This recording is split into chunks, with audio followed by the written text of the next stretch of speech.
सुप्रभात। एक भरोसा, एक बल, एक आस विश्वास, यह हमारी आज की आध्यात्मिक चर्चा का विषय। एक भरोसा, एक बल, एक आस विश्वास।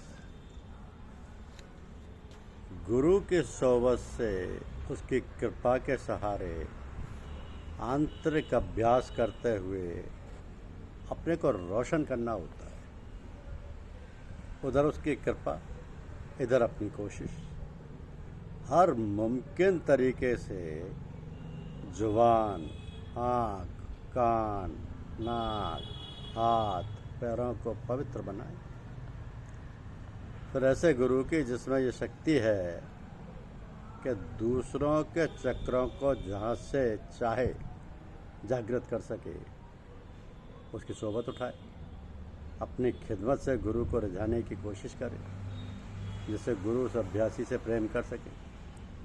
इधर सेवा, उधर प्रेम, दोनों मिलकर अंतःकरण को और शुद्ध कर देंगे। इससे अभ्यासी जल्द दर्शन का अधिकारी बन जाएगा। जल्द दर्शन का अधिकारी बन जाएगा। जो सुख इंद्रियों और विषयों के संयोग से उत्पन्न होकर अमृत की तरह और परिणाम में विष की तरह प्रतीत होता है, उसे राजस कहते हैं। जो इंद्रिय विषयों के संयोग से उत्पन्न होने वाले सब भोग हैं, यद्यपि विषयी पुरुषों के को सुखरूप भासते हैं, तो भी दुख के ही हेतु और अनित्य हैं। इसलिए इनसे जितना दूर हो सके, जितना संभव हो उतना दूर रहिए। क्योंकि हम प्रभु की जो भी आराधना करते हैं, उसके बदले में प्रभु से कुछ ना कुछ चाहते हैं। कार्य करते हैं एक और फल चाहते हैं अनेक। हम पूजा यदि इसलिए करते हैं कि इसके करने से, इसके फल से हमारे अमुक कार्य हो जाएंगे, तो ऐसा सोचना व्यर्थ है। कहते हैं कि निष्काम कर्म योगी बनो, अर्थात हमें निष्काम, बिना किसी कामना के, बिना किसी इच्छा के कार्य करना चाहिए। और वह कर्म भी प्रभु को समर्पित होना चाहिए, तभी सच्ची भक्ति है। अब वनवास काल में जब प्रभु श्री राम जी वाल्मीकि जी के आश्रम में पहुंचते हैं और उनसे प्रश्न पूछते हैं कि ये 14 वर्ष के वनवास की अवधि किस स्थान पर रहकर बिताएं, तो वाल्मीकि ऋषि ने प्रभु से पूछा कि पूछो मोह के रहो कहें, मैं पूछत सकता हूँ। जहाँ न हो तह देव कही, तुम्हें दिखाओ ठाऊं। पहले आप ये बताएं कि आप कहाँ नहीं रहते, तब मैं तुम्हें रहने के लिए कुछ स्थान बताऊंगा। परंतु वाल्मीकि ऋषि ने प्रभु को 14 वर्ष वनवास में बिताने हेतु 14 स्थान बताए, जिनमें से एक है कि जा ही न चाहिए कबहू कुछ, तुम संग सहज सने, वसव निरंतर तासु मन, सो राव निज किए। अर्थात जिससे आपसे कभी कुछ नहीं चाहिए, जिससे आपसे सहज और स्वाभाविक स्नेह हो, जो केवल विशुद्ध प्रेम चाहता हो। और कहा भी गया कि राम ही केवल प्रेम प्यार। अतः ऐसे भक्त के हृदय में निरंतर अपना निवास बना लीजिए। ऐसे अनन्य चिंतन करने वाले भक्त के हृदय में प्रभु निरंतर वास कीजिए, अपना डेरा जमा लीजिए। उस भक्त का हृदय आपका अपना आवास है, जब प्रभु का घर है। ऐसे हृदय में परम प्रभु निरंतर निवास करते हैं। तो प्रभु का सच्चा भक्त वही है जिसके हृदय में किसी प्रकार की इच्छा ना हो। असल में भक्ति में सौदेबाजी नहीं होनी चाहिए। हम आपका भजन करेंगे तो आप हमारा अमुक कार्य कर दें, या हमारी मदद करें, या हमें धन्य दान से परिपूर्ण कर दें, ये तो सौदेबाजी है। निष्काम निष्कपट सहज प्रेम कहूँगा। प्रेम में मांगना नहीं होता।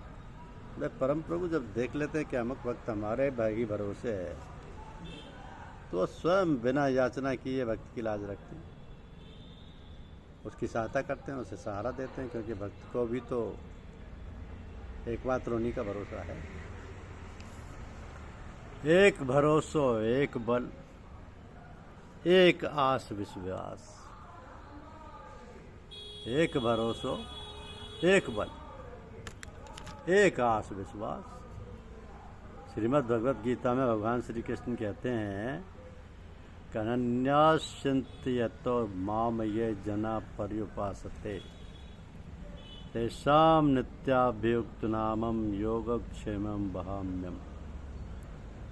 परम प्रभु तो स्वयं घोषणा कर रहे हैं कि जो भक्त मेरा अनन्य चिंतन करते हैं, जिन्हें केवल मेरा ही भरोसा है, उनका योग और क्षेम मैं स्वयं वहन करता हूँ। अर्थात ऐसे भक्तों का जिम्मा मेरे ऊपर है, मैं सदैव उनकी देखरेख करता हूँ। करऊ सदा तन के रखवारी, जिम्बालक ही राखी महतारी। करऊ सदा तिनके रखवारी, जिम्बालक ही राखी महतारी। तो भाई परेशानी किस बात की है, किस बात का सोच है? जब प्रभु ने अनन्य भक्तों का, अनन्य प्रेमियों का ठेका ले रखा है उनके सुख दुख वहन करने का, तो फिर देर किस बात की है? उन परम प्रभु का आसरा क्यों नहीं पकड़ लेते? क्यों नहीं उनसे प्रेम का संबंध जोड़ लेते? बस हम केवल उन परम प्रभु का भजन करें, प्रार्थना करें, साधना करें, पूजा करें, जाप करें या जो भी आराधना करें, वो केवल निस्वार्थ हो, निष्कपट हो, निष्काम हो, तो वह परम प्रभु भक्त की पुकार सुनेंगे।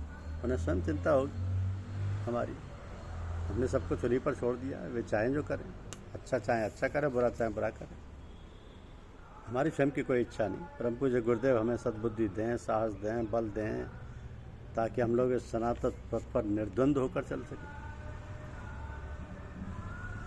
निर्द्वंद होकर चल सकें। वास्तव में भगवान ही सबके गुरु हैं, क्योंकि संसार में जिस किसी को ज्ञान प्रकाश मिलता है भगवान से ही मिलता है। वह ज्ञान जहाँ जहाँ से जिससे प्रकट होता है वो गुरु कहलाता है। परंतु मूल में भगवान ही सबके गुरु हैं। भगवान ने गीता में कहा है कि मैं ही सब प्रकार के देवताओं और महर्षियों का उत्पादक, संरक्षक, शिक्षक हूँ। तो असली गुरु वही होता है जो दूसरों को अपना शिष्य नहीं बनाता, प्रत्युत गुरु ही बनाता है, अर्थात जीवन मुक्त बना देता है, दुनिया का उद्धार करने वाला बना देता है। ऐसे गुरु गुरुओं की टकसाल यानी खान होते हैं। वास्तव में जो महापुरुष ये गुरु होते हैं वो शिष्य नहीं बनाते, उनके भीतर ये भाव कभी रहता ही नहीं कि कोई हमारा शिष्य बने तो हम ये बात बताएं। हाँ, उस महापुरुष से जिनको ज्ञान मिला है वो उसको अपना गुरु मान लेते हैं, जिनसे हमें शिक्षा मिलती है, लाभ होता है, जीवन का सही रास्ता मिलता है। ऐसे माता पिता, शिक्षक, आचार्य आदि भी गुरु शब्द के अंतर्गत आ जाते हैं। तो मनुष्य किसी को गुरु बनाकर कहता है कि मैं सगुरा हो गया हूँ, अर्थात मैंने गुरु धारण कर लिया, मैं नुगरा नहीं रहा, और ऐसा जानकर वह संतोष कर लेता है तो उसकी उन्नति में बाधा लग जाती है। कारण कि वह और किसी को अपना गुरु मानेगा नहीं, दूसरों का सत्संग करेगा नहीं, दूसरों का व्याख्यान विवेचन सुनेगा नहीं, तो उसके कल्याण में बड़ी बाधा लग जाएगी। तो वास्तव में जो अपना कल्याण चाहते हैं वो किसी को गुरु बनाकर किसी जगह अटकते नहीं, पर तो अपने कल्याण के लिए जिज्ञासु ही बने रहते हैं। जब तक बोध ना हो तब तक वे कभी संतोष करते ही नहीं। इतना ही नहीं, बोध हो जाने पर भी वे संतोष नहीं करते। तो संतोष तो अपने आप आ जाता है, ये उनकी लाचारी है। तो पुराने कर्मों से, प्रारब्ध से जो फल मिले, अनुकूल प्रतिकूल परिस्थिति आए, उसमें तो संतोष करना चाहिए। पर आगे नया उद्योग यानी पुरुषार्थ करने में, परमात्मा की प्राप्ति करने में भी कभी संतोष नहीं करना चाहिए। अतः जब तक बोध ना हो जाए तब तक सच्चे जिज्ञासु को कहीं भी अटकना नहीं चाहिए, रुकना नहीं चाहिए। यदि किसी महापुरुष के संग में अथवा किसी संप्रदाय में रहने से बोध ना हो तो संघ को, संप्रदाय को बदलने में कोई दोष नहीं। संतों ने ऐसा किया है। तो जहाँ जिससे प्रकाश मिले, ज्ञान मिले, सही मार्ग दिख जाए, अपना कर्तव्य दिख जाए, अपना ध्येय दिख जाए, वही गुरु तत्व है। और वह गुरु तत्व सबके भीतर विराजमान है। वह गुरु तत्व जिस व्यक्ति शास्त्र आदि से प्रकट हो जाए उसी को अपना गुरु मानना चाहिए। धन्यवाद।